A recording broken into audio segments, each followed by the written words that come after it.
All right, chapter 27 of Acts. Got one more chapter next week. So I guess that means in 2 weeks we'll start the book of Revelation. But we're in Acts 27 tonight.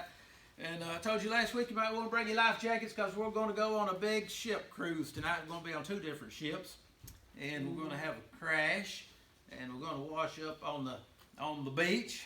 And that's where we'll pick up next week. But you'll learn a little bit about first century shipping in this chapter tonight. Verse 1, chapter 27 of Acts. And so, first of all, let's lay down the ground. Why are we getting on a ship? Paul's going somewhere, right? Where's he going? First verse. It was determined that we should sail into Italy. What was the capital of Italy? Rome. Still is, I guess. Rome. Who was in Rome? Caesar, and that's where Paul has appealed to go to court before Caesar. So that's why we're headed to Italy. He's still a prisoner in bonds here. It was determined that we should sail into Italy, and they delivered Paul and certain other prisoners. That's important. You'll meet them again later. You don't ever meet their names, but there's other prisoners on this boat too. I guess they may be going to Rome also. That's where they're all headed here. Other prisoner unto one named Julius. He was in charge of these prisoners, I guess. And Julius was a centurion of Augustus's band. He was a Roman soldier, normally over 100 troops. But we're going to meet him here. And I've noticed through Acts and through the Gospels, I guess the Bible lets us know that even though generally speaking the Romans were really mean, bloodthirsty people that tortured and did all kinds of cruel things to people, but we find out, going through the Gospels and through Acts, every once in a while you run into a good Roman. Now, I don't know if Julius was a Christian or not, but as far as a human being goes, he was a decent human being. He was the guy that's in charge of all these others. He even saves Paul's life here tonight. He's a centurion from Augustus's band, and entering into a ship of Adramyttium, I guess that's where the ship was from, we launched, meaning to sail by the coast of Asia. Some other people with him here. One Aristarchus, a Macedonian of Thessalonica, being with us. And the next day, remember Luke always writes through Acts as if they didn't need one. His original recipients of these letters, they could have followed this map just in their mind. You can, if you like, turn to the very end of your Bible and follow Paul's missionary journeys, and you see. But if you had the map laying beside your Bible, you can read along with Luke and say they went here, they went here, they went here, they went. And he does that in the text. So the next day we touched at Sidon, and Julius courteously entreated Paul. So he was in charge of Paul as a prisoner, but he treated him right, treated him decently, gave him liberty to go to his friends to refresh himself while he was on shore. And when we'd launched from thence, we sailed under Cyprus. I think that means behind it to get out of the winds, because the winds were contrary. Now they're out in the Mediterranean Sea sailing around here. And it's getting late in the year, we're going to find out. When we'd sailed over the Sea of Cilicia and Pamphylia, we came to Myra, a city of Lycia. All these are out in the Mediterranean. And there, verse 6, the Centurion found a ship of Alexandria. Now they was already on a ship, wasn't they? But see, they've come to port, and it's like changing planes if you're traveling on a long flight. That ship's gone somewhere, so now they're getting on another ship that's headed to Rome. So the Centurion found a ship of Alexandria sailing into Italy, and he put us therein. Should be the last ship because it's going to sail into Italy. And verse 7 says, when we'd sailed slowly many days, wasn't getting the wind in their favor. They were scarce come over against Nidus, the wind not suffering us or not allowing us. King James 1611 English uses suffer a lot, and it means allow. I remember when my little girl was about 4 or 5, I was reading Jesus to her, and he said, suffer the little children to come unto me. And she said, Daddy, does Jesus want children to suffer? You got to think about things like that when you're reading to little children, right? He said, and adults too anymore, because we don't use that word. It means allow them to come unto me. The wind not suffering us or allowing us. We sailed under Crete over against Salmone, and hardly passing it, came into a place which is called the Fair Havens, nigh whereunto was the city of Lycia, right, not far past Salmone, they come to the Fair Havens. Now when much time was spent, they spent around there too long, I guess, sailors having fun in the port. Now when much time was spent, and when sailing was now dangerous, because the fast now already passed. This would have been the Day of Atonement Paul's talking about, that happened in the late fall every year annually. It was already over with, so it's getting real late in the fall. And it's getting past sailing time, that part of the world back then. The fast was now already past. Paul admonished them, and he said unto them, verse 10, Sirs, I perceive that this voyage will be with hurt and much damage. Now, you can say, well, Paul was a prophet, because it's going to come true. But at this point, I don't know if he was a prophet because God had so much revealed this to him, or if we followed Paul all through Acts. He's been on a lot of ships, and he knows about sailing. For a preacher, he knows a lot about sailing around the Mediterranean Sea. And he's trying to tell them, and he's talking to sailors, that it's getting awful late for us to try this trip. We ought to winter here, because we're going to come to much hurt and much damage, not only of the lading of the ship, but also of our lives. Verse 11 says, But nevertheless, the Centurion, the good Roman fellow, he believed the master and the owner of the ship more than those things which were spoken of by Paul. Now, I'm going to say this in favor of this guy. He don't know Paul that much. He's a prisoner he's in charge of. He's listening to the guy that owns the ship. The guy that owns the ship saying, yeah, we're fine, we'll go. And Paul's over here, prisoner, saying, now, if you're in charge of him, just human nature, right? You're probably thinking, yeah, this prisoner is just wanting to drag his feet about going to court or something. And then you're also thinking, this guy's a prisoner charged with some kind of religious crime thing, and he's trying to tell the guy that owns the ship and these sailors that he knows more than they do. I don't blame the Centurion for listening to the master and the owner of the ship more than he did Paul at that time. But now, at this time that we live in, I'm going to listen to Paul before I listen to a whole lot of people like you, because now it's the inspired text, is the words of Paul. But not just about sailing I'm talking about, but you know what I mean, through the 14 books that he evidently wrote in our Bible here. I'm going to listen to Paul, because if you listen to Paul and them, you're listening to God's word, right? But I don't blame him back then. He waited and he said, I'm going to listen to the master of the ship. Verse 12. Verse 12, because the haven was not commodious to winter in. Now, that's fancy language that basically means this. They could have stayed where they was at and spent the winter there. But the sailors knew their way around too, and they didn't like this place too well, so these sailors didn't want to stay there. They said, this ain't a good place to winter. It don't have a lot of things that we sailors like for the winter. But now there's a place on down here, we can get there, and we'll try to see what I'm saying. So the haven was not commodious to winter in, and then the more part, or that means most of the people on the boat, the sailors, advised to depart thence. Let's go somewhere else. If by any means they might attain to Phoenice, and there to winter. That's where the sailors wanted to go winter, which is a haven of Crete. And they probably parted like the Cretans there, right? And lieth toward the southwest and the northwest. In verse 13, when the south wind blew softly. Now, you know what happened. They got back out there and Paul's warned them. They've got out on the ocean again here in the Mediterranean Sea. And they're getting this a nice fair breeze and everything. Like, good thing we didn't listen to him. We'd had to spend winter back yonder. We're going to Phoenice to spend the winter. And when the ship was, where did I get to? 13, when the south wind blew softly, supposing that they had obtained their purpose, loosened thence they sailed close by to Crete. Now, you got to keep in mind, in the first century, they did not have something that we take for granted, a weather forecast. It just jumped up on you back then. And that's what's going to happen, verse 14. But not long after, there arose against it a tempestuous wind called the Euroclydon. That was the name of that big wind that came out of Europe this time of year. And it was rough. You couldn't sail in it.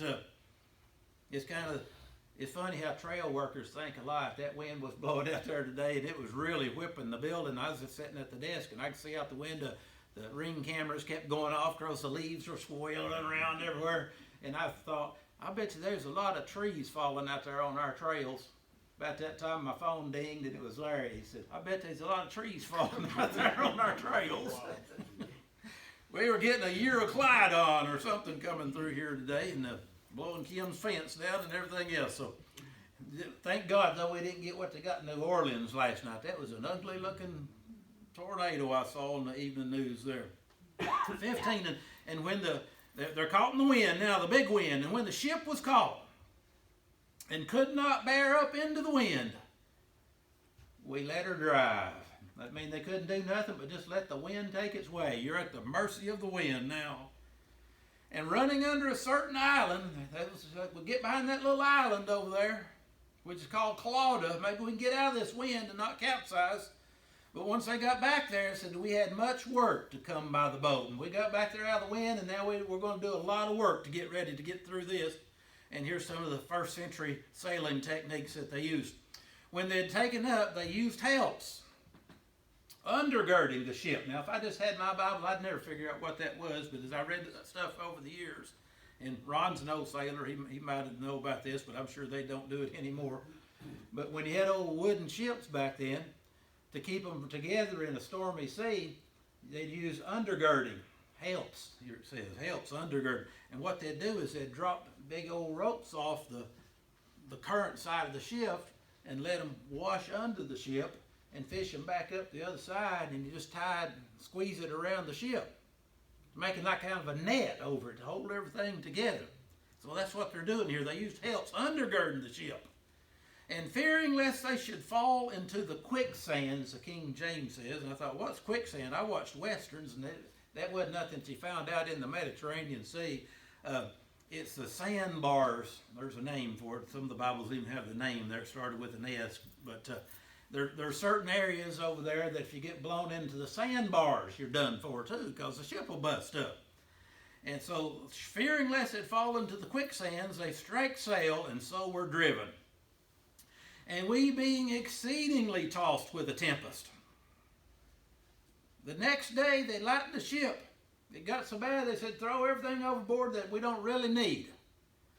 And the third day we cast with our own hands the tackling of the ship. And then they're starting to throw stuff after the third day, stuff that we do need to try to help us out here. They've still got the cargo though, because that's the money, right? But they've got rid about everything else. They've still got the wheat on board. And when neither sun nor stars in many days, now if you ain't seen the sun and you ain't seen the stars in many days, you're in a mess. You're in a cyclone there. And remember, we've pointed this out, I think, a time or two. The way Dr. Luke writes is he uses a technique called a diminutive a lot. He'll say there was no small stir, and that means there's a great big stir, you know. Well, he says, after many days, the sun and the stars hadn't appeared, and there was no small tempest lays on us. That means we was in a one great big storm. No small tempest lay on us. All hope that we should be saved was then taken away. And I think the very fact that you see the we in there means that Luke was along too. That we lost all hope that we'd be saved, and we knew we was going to crash. Verse 21. But after long abstinence, Paul thought about what he's going to say. They've been days in this story. You know what he's wanting to say? What we always want to say. He wants to stand up and say, I told you so. I told you so, right? But he's thought about it for a little while. It says, after long abstinence, Paul stood forth in the midst of them and said, Sirs, I told you so. You should have hearkened unto me and not loosed from Crete. We'd been back there spending the winters, and to have gained this harm and loss. Now I exhort you to be of good cheer. He's probably done made him mad with the first verse, but the second one's got to know the good. He's got something good to tell him now. I exhort you to be of good cheer, for there shall be no loss of any man's life among you, but of the ship. We're going to lose the ship. And you say, well, how in the world can he know that? That's not just experience speaking from spending a lot of time on the ship. No, there's something supernatural. This is entirely supernaturally prophetic, because it says, verse 23, for there stood by me this night the angel of God, Now remember, these old pagan sailors, they probably all had all kinds of different gods and everything. So Paul wants to make clear that it's the true God, the angel of God, whose I am and who I serve. Not the angel, but the God that I belong to and whom I serve. And the angel, which is a messenger of God, said, "Fear not." Which all through the Bible, when people encounter angels, they usually say, "Fear not." Which always made me think that seeing an angel is probably an awesome sight. The first thing they got to say is, "Fear not." So he told the shepherds when they're announcing the birth of Jesus, right? "Fear not." In the Old Testament, people read, "Fear not," they say. So the angel shows up and says, "Fear not, Paul." Verse 24, "Thou must be brought before Caesar. And lo, God has given thee all them that sail with thee." Key word being all of them, every one of them. "Wherefore," Paul speaking to the sailor said, "Wherefore, sirs, be of good cheer. For I believe God, that it shall be even as it was told me." Now, as far as I know, maybe there has been, but as far as I know, there's none of us ever had an angel appear to us and say, "Fear not," and give us a message. Maybe there has, but it never has happened to me. But God speaks to us not as much through angels as through His Bible. We have the Bible. And with Paul, I can say, "I believe God that it'll be told even as He's told me here. That it'll happen ever as God has told me. Whatever's in this book, I believe that. And if God says it's going to be that way," we was talking about that supper tonight, where God said it'd be like this. I believe God that it'll be even as it was told me. "Howbeit, or although we must be cast upon a certain island," the angel had told him, "You're going to be shipwrecked and washed up on an island. But when the 14th night was come," they've been in this thing for 2 weeks now, "as we were driven up and down in Adria about midnight, the shipmen deemed that they drew near to some country." They figured out, hey, we're nearing some land after 2 weeks tossed around in this Euroclydon cyclone. And they sounded. That means they dropped down ropes with weights on them to see how deep it was. And the first time they found it 20 fathoms. And when they'd gone a little further, they sounded again. Measured to see how the depth is again. That was a depth finder in that day, a rope with a weight on it, marks on it. And they found it again. They found it 15 fathoms. Now, I'm not good at math, but the first time's 20, the second time's 15. That's all I need to know. It's getting shallower. They're headed toward the beach, right? "Then fearing lest we should have fallen upon rocks," crashed on the rocks, they cast 4 anchors out of the stern and wished for the day. It's the middle of the night. They're waiting on daylight now. They anchored down because they don't want to crash into the beach in the dark. They want to try to make it. So they anchored down, they wished for the day. And as the shipmen were about to flee out of the ship, they're going to sneak off. When they let down the boat into the sea, the little boat they still had tied on the side, see, under color as though, or they were pretending that they were going to cast anchors out on the foreship, the front of the ship also. They weren't really. They're just going to get in the boat and leave them. They said, "We'll get in the little boat and try our luck." But Paul saw what they was doing. He said to the centurion and to the soldiers, "Except these abide in the ship, you can't be saved." Now the angel had told him in the vision they'd all be saved, but now they're about to mess it up. And basically I think what Paul has figured out, whether a revelation from God or just being smart, is that if them guys get in that boat in the dark and try to go over there in that little boat, they're going to die. My vision didn't take into account that. You tell them to stay in the boat, and the Lord told us we'll all be saved. Don't commit suicide. So then the soldiers cut off the ropes of the boat and let her fall off. Going to make sure that nobody sneaks off in the little boat. And while the day was coming on, boy, that's a long night, Paul besought them all to take meat or food, saying, "This day is the 14th day that you've tarried and continued fasting. They ain't ate a thing. You've taken nothing." I'm assuming they drink water anyway. "Wherefore I pray you to take some meat or food, for this is for your health. You're going to need it. For there'll not a hair fall off the head of any of you. Don't act like you're going to be dead men tomorrow, because you're going to need your strength." And when you're thus spoken, now, through the story here, you can see in Paul's journey, and oftentimes it's like echoes of what the Lord's journey on the way to Jerusalem was. Paul's journey is on the way to Rome to witness before Caesar, but when he gets ready to feed it, you can hear this from the Gospels, right? He took bread, he broke the bread, he gave thanks in front of everybody, and they ate the bread, just like the Lord did when he served communion. He took it, he gave thanks, and he broke it, and they ate. When he had thus spoken, he took bread, and he gave thanks to God in the presence of them all. And when he had broken it, he began to eat. Does this remind you of any other chapter in the Bible? But I threw you off with a story about the Gospels, but think back to Jonah too. Jonah was stuck in that ship. And the story in Jonah was to cause the storm to go away, they threw the sinner Jonah overboard. And the great fish got an unexpected meal. And the sea calmed down. But in the story with Paul in here, it's like, our only hope is if everybody stays in the boat. So they were all a good cheer, and they all took some meat. 37, and we were in all in the ship 200, King James, 203 score and 16. That's 276 people if I did my math right. A score is 20, right? 203 score and 16, that's 276 people on this ship. And when they had eaten enough, it's a pretty good sized ship. And when they had eaten enough, they lightened the ship some more. Remember, twice they done threw stuff overboard.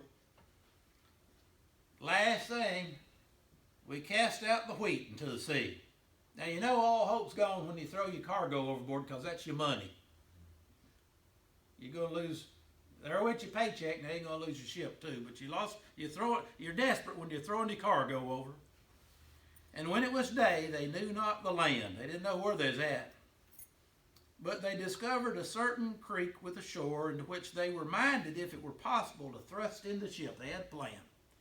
And when they had taken up the anchors, they committed themselves unto the sea and loosed the rudder bands. It may be they had the wheel tied as it is anchored down there. And they hoisted up the mainsail to the wind and made toward the shore, trying to guide it now. And falling into a place where two seas met, King James says, yours probably says two bays, two coves met. They ran the ship aground, and they was still a good ways from the beach, though, shallow, right? So they ran onto the reef or something. They ran the ship aground. The forepart, we call it the stern, I think, stuck fast and remained unmovable. But the hinder part, that's what happens in those old shipwrecks. See, the front part gets stuck, and then the sea destroys the boat. The hinder part was broken with the violence of the waves. So they sat there, and the ship's coming apart under them. And the soldiers' counsel was to kill the prisoners. Why did they say that? Because these soldiers were Romans. That's what Romans do. Because the way Caesar kept everything in control is, remember the Philippian jailer who was going to kill himself when they thought Paul and Silas had got away? Because he knew that the prisoners have escaped, therefore Rome will kill me. But it's better if I just fall on my sword than let them torture me first. Now, he didn't die. Remember, Paul said, do yourself no harm, we're all here. But that's why these soldiers were going to kill the prisoners, because they thought some of them might not drown, and they've escaped, and then they'll kill the soldiers, for letting the prisoners escape. The soldiers' counsel was to kill the soldiers, lest any of them should swim out and escape. But the centurion, who started the chapter with saying, here's a decent Roman, see? The centurion, willing to save Paul, kept them from their purpose. He overruled them. He commanded that they which could swim should cast themselves first into the sea and get to land. Kind of amazes you that 276 people, that these being seafaring people, that they wouldn't have all known how to swim, but apparently a lot of them didn't know how to swim. And the rest, the ones that could swim, get in the sea and go on. The ones that can't, grab some boards and broken pieces, jets them and floats them, and float on in. Some of the broken pieces of the ship. And so it came to pass that they escaped all, every one of them, safe to land. They washed up on the beach. Now, Lord, as we read this literal story about a historical shipwreck long ago, I know there's a lot of spiritual truths in there, and if we can do metaphors and comparisons with a lot of things, but I'll just say this in my prayer tonight. Lord, help us to be strong and to believe all that you've told us and to stay on board the old gospel ship as long as we can, no matter what kind of storms we may have to go through. It's in Christ's name we pray. Amen. Amen.